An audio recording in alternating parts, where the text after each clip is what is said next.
নেতানিয়াহুর কি অবস্থা হবে, বা ইসরায়েলের কথা যদি বলি, ইউএস যদি ইসরায়েলের পাশে না থাকে সেক্ষেত্রে ইসরায়েল একা কতটুকু আসলে করবে? আমরা দেখেছি যে লেবাননে সে চালিয়েই যাচ্ছে হামলা।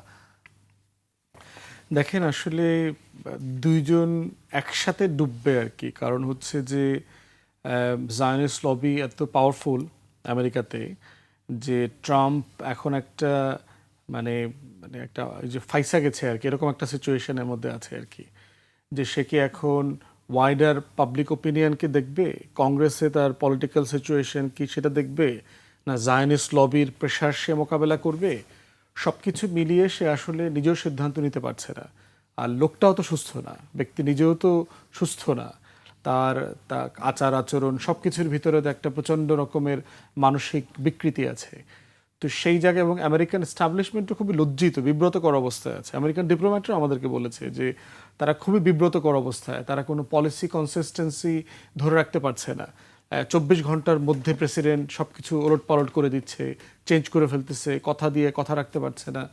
তো সব কিছু মিলিয়ে আমার মনে হয় যে নেতানিয়াহু তার জায়নিস্ট লবিকে যতটা পাওয়ারফুলি ব্যবহার করেছে এতদিন ধরে, এইটা এখন আসলে করতে পারছে না। নভেম্বরে মিড টার্ম ইলেকশন আছে। সো ইলেকশনে হেরে গেলে আপনার কংগ্রেসে আরও জবাবদিহিতা বাড়বে, ইমপিচমেন্ট পর্যন্ত চলে যেতে পারে প্রেসিডেন্টকে জবাবদিহিতার, মানে যদি মেজরিটি সে হারায় বোথ হাউসে। তো সেখানে আমার মনে হয় যে ট্রাম্প যথেষ্ট বিব্রতকর অবস্থায় আছে। অর্থনীতি খুব টানাপোড়েনের মধ্যে আছে, জ্বালানির দাম বেড়ে যাওয়ার কারণে ইনফ্লেশন বেড়ে যাচ্ছে, আনএমপ্লয়মেন্ট বেড়ে যাচ্ছে, সব কিছু মিলে একটা অস্থিরতা কাজ করতেছে। এবং আমেরিকার ট্রেড তো ইন্টারন্যাশনালি কানেক্টেড। সে রেসিপ্রোকাল ট্যারিফের নামে গ্লোবালি যে ট্যারিফ ওয়ার শুরু করেছে। ট্রাম্পের কি জেলে যেতে হতে পারে? আপনি যেটা বলছেন যে ইমপিচমেন্টের মুখোমুখি হতে পারে, সে তো জেলে গেছে, সে তো বেইলে বের হয়ে আসছে, সে তো অলরেডি জেলে গেছে, ইমপিচমেন্টের শিকার হয়েছে। এবং সে যে কারণে নির্বাচন করেছে একমাত্র কারণ হচ্ছে জেলে না যেতে চাওয়া। ট্রাম্প আর নেতানিয়াহুর একই সিচুয়েশন, দুইজনই করাপশনের মামলায় জেলে যাওয়ার জন্য রেডি হয়ে আছে, সুপ্রিম কোর্টের দরজা খুলে দেওয়া আছে। তারা শুধুমাত্র প্রেসিডেন্সিয়াল প্রিভিলেজ প্রেরোগেটিভটাকে ব্যবহার করে জেল থেকে বাইরে আছে। তো দুজন কি একই সিচুয়েশনে আছে, এবং এই জন্যই দুজন কিন্তু দুজনের কষ্ট বোঝে। দুই পাগলের কষ্ট বোঝে। ওই যে দুই ফকিরের গল্প বললো না এমপি সাহেব, যে হার্ডিন্স ব্রিঞ্জ দেখতে গিয়ে জিজ্ঞেস করতেছে এখানে কত মন লাগছে, লোহা লাগছে। তো বলে যে 100 মন লাগছে টাকছে। তা আরেকজন জিজ্ঞেস করতেছে এই লোহা লাগাইতে কত টাকা লাগছে। তাও তো 100 টাকা তো অবশ্যই লাগছে নিশ্চয়ই, নইলে তো এত বড় একটা ব্রিজ করতে পারার কথা না আর কি। তো এখন এই দুই পাগল কিন্তু পাগলের কথা বোঝে আর কি, এবং দুজন দুজনকে এই জন্য সাপোর্ট করতেছে, হেল্প করতেছে। এবং জায়নিস্ট লবি তাকে কি পরিমাণ বিব্রতকর অবস্থায় ফেলতে পারে এটার কনসিকুয়েন্সে সে বোঝে। কারণ ক্লিন্টনকে এই বিব্রতকর অবস্থায় জায়নিস্ট লবি ফেলেছিল কথা না শুনবার জন্য। তো সেই জায়গায় আমার মনে হয় যে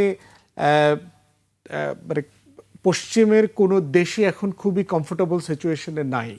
এখন একমাত্র কমফোর্টেবল সিচুয়েশনে আছে আসলে হচ্ছে তেহরান, খুবই রিল্যাক্স মুডে আছে। এবং রাশিয়া, চায়না সবাই দেখতেছে যে আমেরিকাকে নিয়ে যে কিভাবে লুডো খেলতেছে, তাকে ব্যাকফুটে, রাইটে, লেফটে তাকে নিয়ে হাসাহাসি চলতেছে।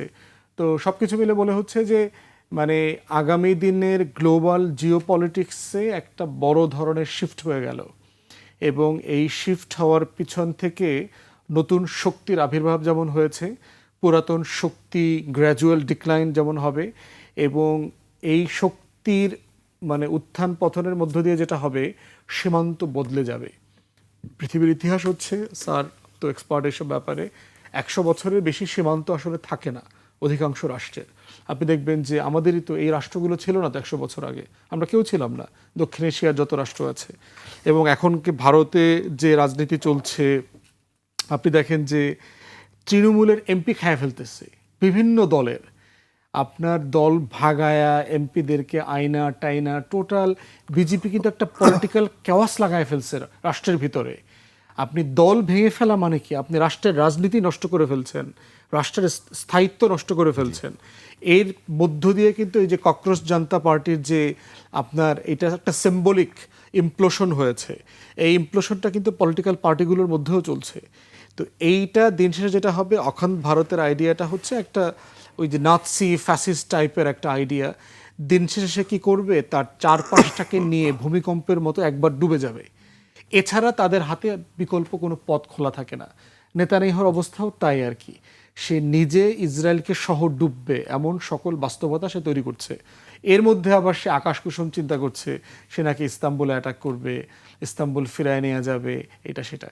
তো অসুস্থতার মানে মানে পাগল দেখবেন অনেক কিছু ভাবে, কিন্তু যে মানে সে রাস্তায় ঘুমাচ্ছে কিন্তু সে ভাবতেছে যে আগামীকালকে সংসদে কি আলোচনা হওয়া উচিত এবং হওয়া উচিত না। তো নেতানিয়াহুর অবস্থা সেরকম হয়েছে আর কি।